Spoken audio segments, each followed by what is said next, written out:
വിദ്യാഭ്യാസ സ്ഥാപനങ്ങളിൽ പ്രാർത്ഥനാമുറി വേണം എന്ന ആവശ്യം ഉയർത്തിക്കൊണ്ട് ഒരുപാട് സംസാരങ്ങൾ ഉണ്ടായിട്ടുണ്ട്. നമുക്കിത് വേണോ എന്ന് വിദ്യാർത്ഥികളോട് തന്നെ നേരിട്ട് ചോദിക്കാം. എന്താണ് നിങ്ങളുടെ അഭിപ്രായം? സ്കൂൾ ഒരിക്കലും മതത്തിന് വേണ്ടിയുള്ളതല്ല.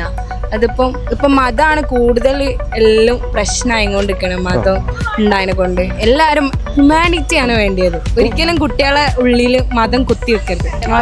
അതിന്റെ ആവശ്യമില്ല എന്നാണ്. ആവശ്യമില്ല. സ്കൂളുകളിൽ ഇപ്പോൾ പൊതു സബ്ജക്റ്റുകളൊക്കെ അല്ലേ പഠിപ്പിക്കുന്നത്. പിന്നെ മതത്തിന്റെ ഇതൊന്നും വേണ്ടെന്നാണ് ഒരു അഭിപ്രായം.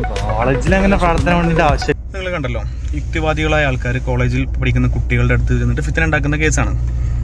അപ്പോൾ അത് വേറെ തന്നെ അഡ്രസ്സ് ചെയ്യുന്നൊരു വിഷയമാണ്.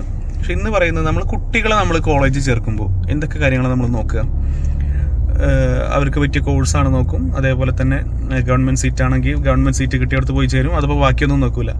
പിന്നെ നോക്കുന്നത് ഡേ സ്കോളർ ആവാൻ പറ്റുമോ, ഡെയിലി പോയി വരാൻ പറ്റുമോ നോക്കും. അതേപോലെ തന്നെ അങ്ങനെ പല പല ഫാക്ടേഴ്സ് നമ്മൾ നോക്കും. പക്ഷേ കുട്ടിക്ക് അവിടെ നമസ്കരിക്കാനുള്ള സൗകര്യം ഉണ്ടോ, അല്ലെങ്കിൽ തൊട്ടടുത്ത് പള്ളിയുണ്ടോ, അതിനുള്ളൊരു സംവിധാനം ഉണ്ടോ എന്ന് ഉറപ്പ് വരുത്തുന്ന എത്ര രക്ഷിതാക്കൾ നമുക്കുണ്ട്. ഈ അടുത്തൊരു പണ്ഡിതനോടൊരു രക്ഷിതാവ് ചോദിച്ചതാണ്, എൻ്റെ കുട്ടി ഒരു കോഴ്സ് പഠിക്കണം, 4 വർഷത്തെ കോഴ്സാണ്, ളുഹർ അസ്ർ നിസ്കരിക്കാൻ പറ്റില്ല, 4 വർഷം അത് വീട്ടിൽ നിസ്കരിച്ചാൽ മതിയൊന്നും. നിന്റെ കുട്ടിയുടെ കോഴ്സ് ഇപ്പം സ്റ്റോപ്പ് ചെയ്യണം ആ കോഴ്സ് എന്ന്. ആ പണ്ഡിതൻ കൊടുത്ത മറുപടിയാണ്, ഇപ്പം ഈ നിമിഷം നിന്റെ കുട്ടിയുടെ കോഴ്സ് നിർത്തണമെന്ന്. അങ്ങനെ 4 വർഷം തുടർച്ചയായിട്ട് ഇതാക്കാൻ ഒരുമിച്ച് നമസ്കരിക്കാനുള്ള ഒരു ഫത്വ ഒരു പണ്ഡിതനും കൊടുക്കൂല. നമ്മളൊക്കെ പലപ്പോഴും നമ്മളെ കൂട്ടത്തിലുള്ള പല ആൾക്കാരും സ്കൂളിലും കോളേജിലും +2 ഡിഗ്രിയൊക്കെ പഠിക്കുന്ന കുട്ടികൾ ളുഹർ അസ്റും ഇല്ല, ളുഹറും അസ്റും നമസ്കാരമില്ല, ഒക്കെ നല്ല തട്ടമിട്ട നല്ല കുട്ടികളാണ്. പക്ഷേ ളുഹർ അസ്റും വർഷങ്ങളോളം മഗ്‌രിബിന്റെ നേരത്തെ നമസ്കരിക്കുന്നത്. സഹോദരങ്ങളെ, ഇന്ന സ്വലാത്ത കാനത്ത് അലൽ മുഅ്മിനീന കിതാബൻ മൗഖൂത എന്നാണ്, വഖത്ത് നിർണ്ണയിക്കപ്പെട്ടതാണ്. കുറേ കറങ്ങാനൊക്കെ പോയി നടന്ന എവിടെയോ കറങ്ങിയെടുത്ത് ലാസ്റ്റ് 5 വക്തും കൂടി അല്ലെങ്കിൽ 4 വക്തും കൂടി ഒരുമിച്ച് നിസ്കരിക്കുക. അങ്ങനെ ഒരു സിസ്റ്റം ഇല്ല. നിസ്കാരം വളരെ പ്രധാനപ്പെട്ട വിഷയമാണ്. നമ്മൾ വീണ്ടും വീണ്ടും വീണ്ടും കുട്ടികളെ പഠിപ്പിച്ചു കൊടുക്കേണ്ടത് നമ്മൾ ആദ്യം മനസ്സിലാക്കേണ്ട വിഷയം. വമാലി അല അഅ്ബുദുല്ലദീ ഫത്തറനി വഇലൈഹി തുർജഊൻ, നമ്മളെപ്പോഴും ഓതുന്ന യാസീനിലെ ആയത്താണ്. ആരാണോ എന്നെ സൃഷ്ടിച്ചത്, ആരുടെ അടുത്തേക്കാണോ ഞാൻ മടങ്ങിപ്പോകുന്നത്, അവൻ ആരാധിക്കാതിരിക്കാൻ എനിക്കെന്ത് ന്യായം.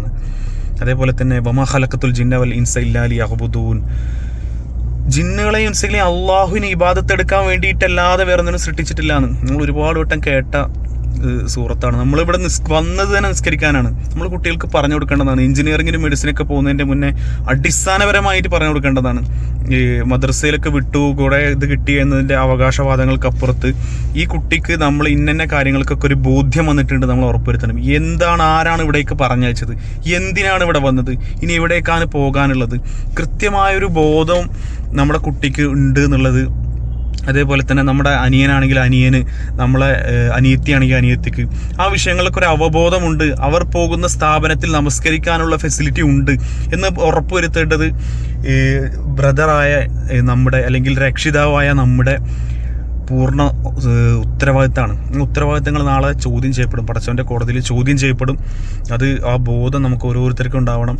അപ്പോൾ ഒറ്റ കാര്യം മാത്രമേ പറയാനുള്ളൂ, സ്കൂളിൽ ചേർക്കുമ്പോൾ കോളേജിൽ ചേർക്കുമ്പോൾ നമസ്കരിക്കാനുള്ള ഫെസിലിറ്റി ഉണ്ടോ ഇല്ലേ എന്നുള്ളത് ഏറ്റവും പ്രധാനമായിട്ട് നമ്മൾ നോക്കണം. നിസ്കരിക്കാൻ പറ്റാത്തൊരു കോഴ്സ് നമ്മൾ പഠിക്കാനേ പാടില്ല. നിസ്കാരമില്ലാത്ത ളുഹർ അസ്ർ നമസ്കരിക്കാൻ പറ്റാത്തൊരു കോഴ്സിന് എന്തെന്നെ എക്സ്ക്യൂസ് പറഞ്ഞാലും ഒരു പണ്ഡിതനും അങ്ങനെ ഒരു ഫത്വ തരില്ല. അങ്ങനെ ഒരു പണ്ഡിതന് ഫത്വ തന്നാൽ ആ പണ്ഡിതന് പിഴച്ചു എന്ന് വിശ്വസിച്ചാൽ മതി. അപ്പോൾ ഈ വിഷയം വളരെ പ്രധാനപ്പെട്ട വിഷയമാണ്. നമസ്കരിക്കാത്തവർക്ക് ഇതിലൊരു സ്ഥാനവുമില്ല. നമസ്കരിക്കാൻ വളരെ പ്രധാനപ്പെട്ട വിഷയമാണ്. ഇൻഷാ അല്ലാഹ് പടച്ച തമ്പുരാൻ കൃത്യമായിട്ട് നമസ്കരിക്കുന്നവരിൽ നമ്മെയും നമ്മുടെ മക്കളെയും എല്ലാവരെയും ഉൾപ്പെടുത്തട്ടെ. അസ്സലാമു അലൈക്കും.